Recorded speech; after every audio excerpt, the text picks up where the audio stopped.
사랑하는 부산진교회 성도 여러분, 하나님의 사랑이 또한 하나님의 은혜가 여러분의 삶 가운데 함께 하시기를 축복합니다. 오늘 우리에게 주신 하나님의 말씀은 사무엘하 2장 1절로부터 11절까지 말씀입니다.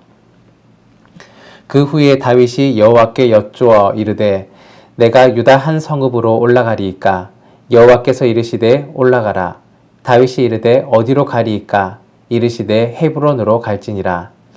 다윗이 그의 두 아내 이스라엘 여인 아히노암과 갈멜 사람 나발의 아내였던 아비가일을 데리고 그리로 올라갈 때에 또 자기와 함께한 추종자들과 그들의 가족들을 다윗이 다 데리고 올라가서 헤브론 각 성읍에 살게 하니라. 유다 사람들이 와서 거기서 다윗에게 기름을 부어 유다 족속의 왕으로 삼았더라.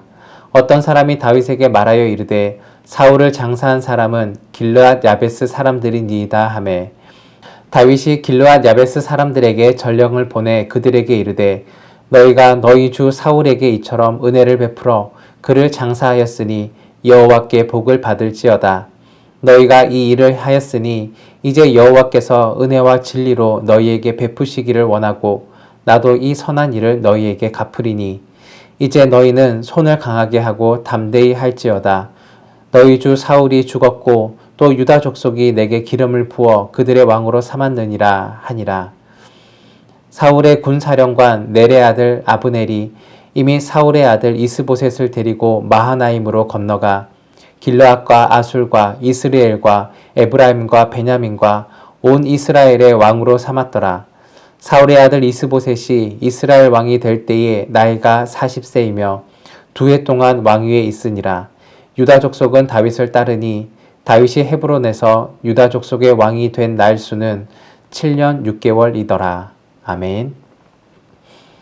사무엘 상하는 원래 한 권으로 이루어진 책인데요. 헬라어 70인역 번역본 이후로부터는 우리에게 2권으로 전해지고 있습니다. 사무엘서는 이스라엘에서 어떻게 왕정 제도가 형성되었는지 그 역사를 우리에게 알려주고 있습니다. 이스라엘 백성들은 왕을 세워달라고 하나님께 요구하였고 하나님은 그들의 청을 들어서 사울을 왕으로 세워주셨습니다. 그런데 이 사울 왕은 하나님의 말씀을 온전히 순종하지 아니하였고 자기의 욕심을 채우는 삶을 살아갔습니다. 결국 그는 자신의 잘못에서 돌이키지 아니하였고 하나님으로부터 버림을 받게 되었습니다. 하나님은 이스라엘 왕으로 다윗을 준비시키십니다. 그리고 다윗은 사울과 대조적으로 하나님을 의지하고 하나님께 순종하는 모습으로 살아갔습니다. 우리는 사무엘 하를 함께 묵상하고 있습니다. 사무엘 하는 사울 왕이 죽은 뒤에 다윗이 어떻게 이스라엘 왕으로 세워지는지에 대해서 이야기하고 있으며 또 왕으로서 어떻게 나라를 통치해 가는지를 우리에게 알려주고 있습니다. 오늘 본문 말씀을 보면 다윗은 사울과 다르게 왕으로서 합당한 모습 또한 하나님이 세우신 믿음의 사람으로서 합당한 모습으로 왕위에 오르게 됩니다. 이 시간에 우리는 다윗이 보여주는 바람직한 신앙의 모습을 함께 살펴보도록 하겠습니다. 첫째, 다윗은 하나님께 여쭈어 보고 행동했습니다. 하나님께 여쭈어 보고 행동했습니다. 사울을 피해 블레셋 지역에 있는 시글락에 거주하였던 다윗은 사울이 죽자 그 죽음의 소식을 듣자 이제 자신을 죽이려 하던 사람이 없어졌기 때문에 고향 땅으로 돌아올 계획을 가집니다. 그런데 다윗은 자신이 원하는 대로 바로 행동에 옮기지 않고 하나님께 먼저 여쭈어 봅니다.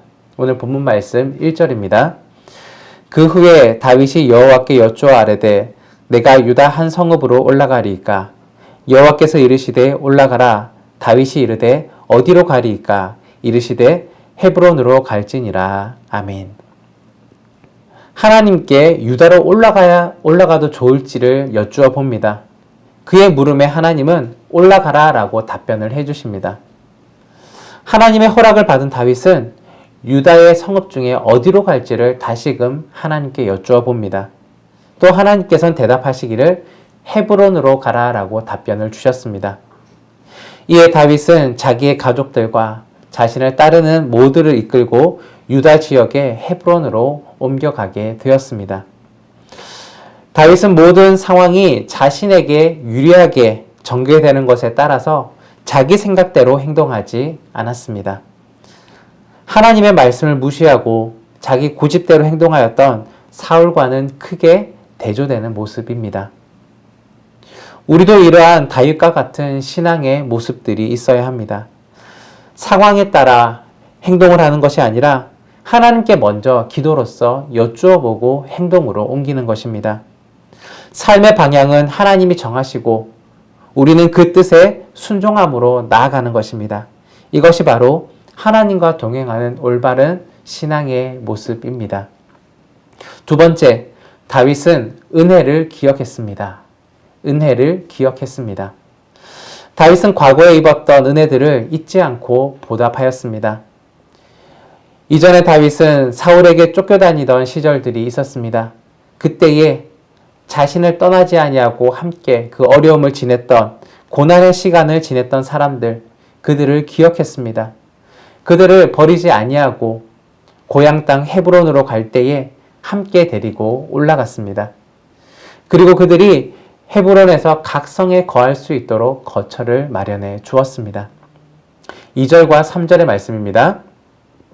다윗이 그의 두 아내 이스라엘 여인 아히노암과 갈멜 사람 나발의 아내였던 아비가일을 데리고 그리로 올라갈 때에 또 자기와 함께한 추종자들과 그들의 가족들을 다윗이 다 데리고 올라가서 헤브론 각 성읍에 살게 하니라. 아멘. 다윗은 과거의 사울과는 대조적인 모습을 보여주었습니다. 사울 왕은 골리앗과의 전쟁에서 다윗을 통하여서 이겼었지만 또 이후에 여러 전쟁에서도 다윗의 공헌으로 승리를 거두었지만 사울은 다윗의 공로를 저버리고 도리어 시기하고 질투했고 심지어는 아무런 잘못이 없는 다윗을 죽이기 위하여서 평생을 다윗을 뒤쫓는 삶을 살았던 사람입니다. 유다 사람들은 다윗을 기쁨으로 맞이하며 그에게 기름을 부어 유다 족속의 왕으로 세웠습니다. 유다 사람들이 다윗을 왕으로 추대했지만 다윗은 사람의 손으로 세워진 왕이 아닙니다. 다윗은 유다의 왕으로 세움받기 이전에 어린 시절 목동으로 있던 시절에 하나님께서 사무엘을 보내서 기름을 붓게 하셨습니다. 그리고 이제 다윗은 왕으로 세워졌습니다. 모든 것이 하나님의 계획 안에 있었고 하나님의 계획이 이제 성취된 것입니다. 우리는 은혜를 기억하고 은혜를 갚으며 살아가고 있습니까? 어렵고 필요하고 급박한 상황에 도움을 청한 적이 있을 것입니다. 그런데 상황이 호전되면 도움을 준 사람을 모른 채 하고 살아가는 사람들도 있습니다. 은혜를 모르는 사람 곁에는 아무도 남아있지 않습니다. 힘겹고 어려울 때 함께했던 사람을 기억하고 그 공로를 고마워하며 그 은혜를 갚으며 살아가는 것, 이것은 사람의 마땅한 도리이며 또 신앙인의 마땅한 삶의 모습입니다. 셋째, 다윗은 포용력이 있었습니다. 포용력이 있었습니다. 4절과 5절 말씀입니다. 유다 사람들이 와서 거기서 다윗에게 기름을 부어 유다 족속의 왕으로 삼았더라. 어떤 사람이 다윗에게 말하여 이르되 사울을 장사한 사람은 길르앗 야베스 사람들이니이다 하매 다윗이 길르앗 야베스 사람들에게 전령을 보내 그들에게 이르되 너희가 너희 주 사울에게 이처럼 은혜를 베풀어 그를 장사하였으니 여호와께 복을 받을지어다. 아멘. 길르앗 야베스 사람들은 사울 왕에게 충성을 했던 사람들입니다. 왜냐하면 그들은 이전에 암몬 사람들이 길르앗 야베스를 공격했을 때 사울에 의하여서 구원을 받았던 그 은혜들이 있었습니다. 이 길르앗 야베스 사람들은 사울에게 받았던 은혜들을 잊지 아니하였습니다. 그래서 생명의 위협을 무릅쓰고 사울의 시신이 박혀있던 벳산까지 가서 사울의 시신을 수습해 와서 장사 지내 주었던 것입니다. 다윗에게 있어서 길르앗 야베스 사람들은 자신의 편이 아니라 대적의 편에 선 사람들입니다. 그런데 이 길르앗 야베스 사람들이 사울 왕의 시신을 수습하여 장사를 지내주었다는 그 소식을 들었을 때에 이 다윗은 전령을 보내어서 길르앗 야베스 사람들의 행동을 칭찬하고 축복해 주었습니다. 사울의 편을 들었으니 또 사울의 시신을 장사 지내었으니 앞으로 다윗에게 해를 당하지는 않을까 이 길르앗 야베스 사람들은 염려하고 있었을 것입니다. 그러한 그 걱정 가운데 있는 이들을 향하여서 다윗은 축복과 또 안심을 주었던 것입니다. 다윗은 축복으로 말로써 그치지 아니하고 선한 일에 대하여서 보상을 해주겠다는 약속까지 해주었습니다. 6절과 7절 말씀입니다. 너희가 이 일을 하였으니 이제 여호와께서 은혜와 진리로 너희에게 베푸시기를 원하고 나도 이 선한 일을 너희에게 갚으리니 이제 너희는 손을 강하게 하고 담대히 할지어다. 너희 주 사울이 죽었고 또 유다 족속이 내게 기름을 부어 그들의 왕으로 삼았음이니라 하니라. 다윗은 자신을 반대하는 세력까지도 끌어안고 또 그들을 공정하게 대하는 포용력을 가진 사람입니다. 다윗은 현재 이스라엘 12지파 중에서 한 지파의 왕입니다. 그러나 나중에는 온 이스라엘의 왕이 될 사람입니다. 하나님의 백성을 전체를 연합시키고 또 이끌어가야 할 인물입니다. 다윗은 이스라엘 전체를 아우르기에 합당한 성숙한 인품을 갖춘 사람이었습니다. 대적이나 원수가 아니더라도 내 의견에 반대되는 의견을 내는 사람들을 미워한 적은 없으십니까?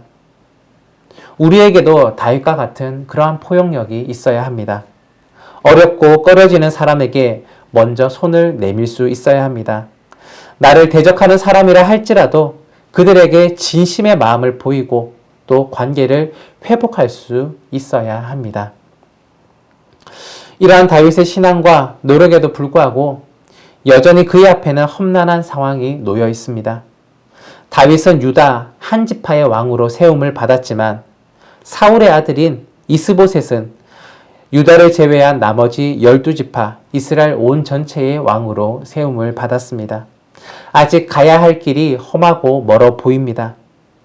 하지만 하나님께 먼저 물어보고 은혜를 기억하며 큰 포용력을 가지고 나아가는 다윗이기에 결국 하나님은 이 다윗 왕을 온 이스라엘의 왕으로 삼아주시고 이스라엘에서 가장 위대한 왕으로 만들어 주십니다. 우리는 하나님 나라, 특별히 하나님 나라의 왕 같은 제사장으로 부르심을 받은 하나님의 백성들입니다. 또한 하나님의 자녀들입니다. 앞으로 하나님 나라에서 왕 노릇하며 살아가게 될 사람들입니다. 오늘 성경 말씀에 기록된 다윗 왕처럼 하나님 나라의 왕으로서 합당한 신앙의 모습이 우리에게도 있어야 할 것입니다. 다윗 왕이 보여준 그 믿음의 본을 따라서 그러한 믿음으로 살아가는 그리고 하나님과 동행을 온전히 이루어낼 수 있는 여러분과 제가 되기를 간절히 바랍니다. 사랑과의 아버지 하나님 감사합니다. 오늘 저희에게 사무엘하 2장의 말씀을 통하여서 어떻게 살아가야 할지 신앙의 본을 보여주셨습니다. 다윗이 보여준 것처럼 하나님께 먼저 여쭈어 보는 삶들을 살아갈 수 있도록 인도하여 주시고 또 그 가운데에 원수라 할지라도 포용할 수 있는 믿음의 본을 보여줄 수 있는 그런 우리 될 수 있도록 인도하여 주옵소서. 또한 은혜만 받는 삶이 아니라 그 은혜를 베푸는 삶, 은혜를 갚아가는 삶들을 살아갈 수 있는 우리의 삶이 될 수 있도록 도와주옵소서. 오늘의 삶 가운데 하나님이 기뻐하시는 그런 모습으로 또한 하나님의 백성으로서의 온전한 모습으로 살아갈 수 있는 저희 되기를 원하오니 하나님 도와주시고 함께하여 주옵소서. 감사드리며 예수 그리스도의 이름으로 기도드립니다. 아멘.